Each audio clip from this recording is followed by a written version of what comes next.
Ayan, andito yung ano natin, ingredients natin. Magluluto tayo ng kare-kare. Yung laman loob, malambot na yan. At yung may buntot tayo na yung tinatawag na oxtail. Ayan, puro na yan mga malalambot. At ito marami tayong bawang, sibuyas, pichay, at sitaw. May talong tayo, hindi ko piniprito yung talong natin dahil sumisisip yun ng maraming mantika, kaya inilagay ko siya sa air fry. Mayroon tayong anato seeds. Yan, ginawa ko na siyang powder. At mayroon tayong sili to galing sa atin ha. Yan. At bagoong alamang. I-recook ko lang to siya, yung barrio pista ito, kasi hindi nga maanghang. Kaya ang ginawa ko, kasi yung binili ko yung ano lang regular, yung walang anghang. Kaya i-recook ko siya, damihan ko lang siya ng marami ding bawang. Kaya yan ang mga ingredients natin.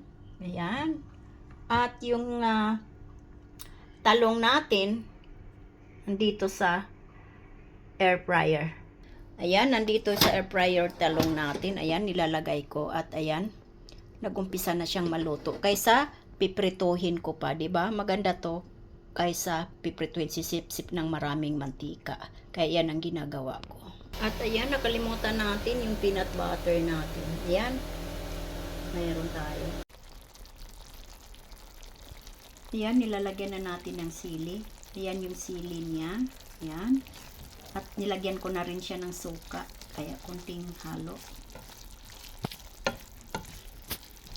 Ayan. Tingnan niyo yung talong ko. Luto na. Hihiwain na lang natin yan ng sa gitna. Ayan. Tama lang yan, diba? Kaysa ipreprito mo, sisisip ng maraming mantika. Kaya tama lang yan ganyan. At ano pa siya? Mabango. Diba? Ayan. I-stir fry natin yung sitaw natin. Saglit lang to. Stir fry lang natin ng saglit. Ayan.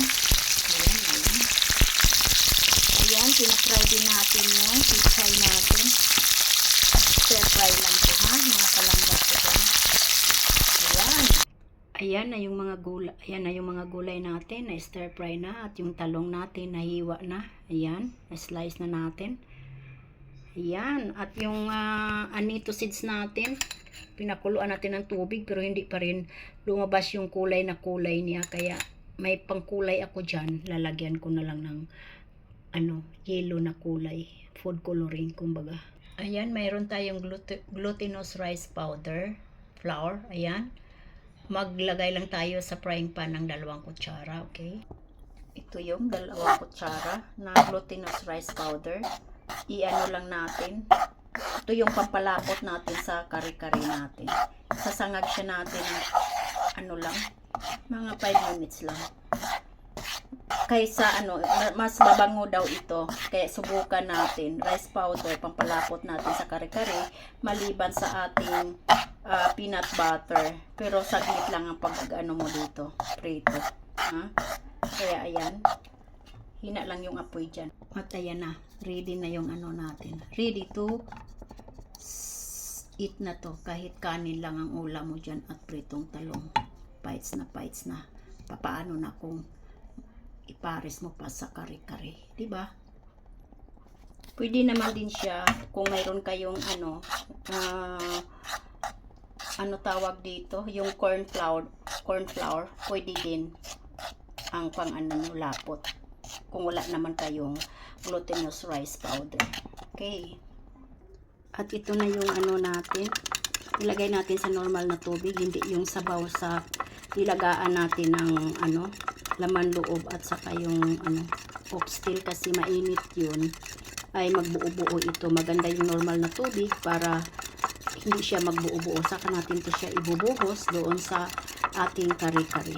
Okay, para lalong lumapo. Ayan, mag-umpisa na tayo sa ating kare-kare.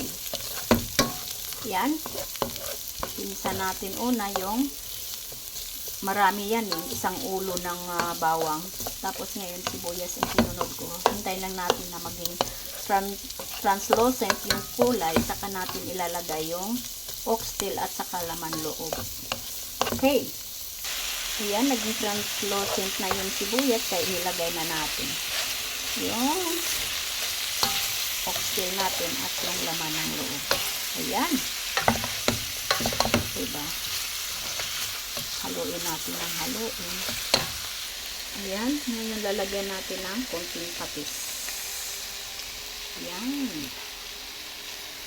Saka natin ilalagay yung sabaw ng pinakuluan natin sa ano natin oxtail.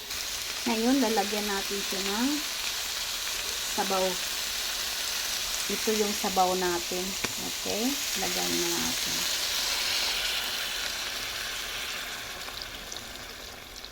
Tama lang yan. Kasi malambot na yung karne natin eh. Okay? Tama lang yan. Ayan.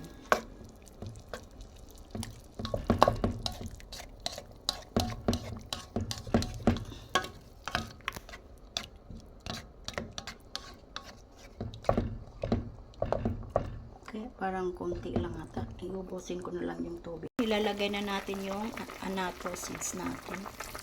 Pero mukhang hindi siya magkukulay talaga. Buhos ko na lang to lahat. Yan.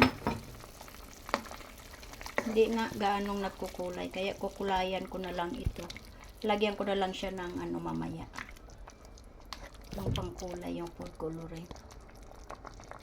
Ngayon, ayan, nilagyan ko siya ng food coloring kasi hindi gaano lumitaw yung kulay. Kaya ayan, na ganyan na yung kulay. Kaya ito yung ano natin, peanut butter. Kaya ilalagyan natin muna ng 1 kutsara. Ayan. Pure ito ha, mga kalangga ko dyan. Nuts talaga ito, mani talaga. Giniling sa harapan namin. Okay. Tingnan natin yung lapot niya kung ano. Parang kulang ata. Ayan, sticky na siya. Sticky na siya ng konti. Ngayon, ilagay natin yung glutinous rice powder natin. Ayan. Ayan. Tama na yan. Lapot na yan. Ngayon, ilalagay natin yung gulay natin. Okay. Sitaw.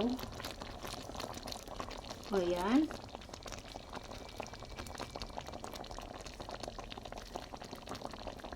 Pichay. Ayan.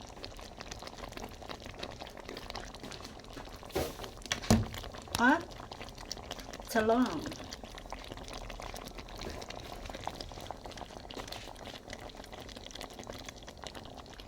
Ayan na ang kare-kare natin, mga kalangga ko dyan. Ayan.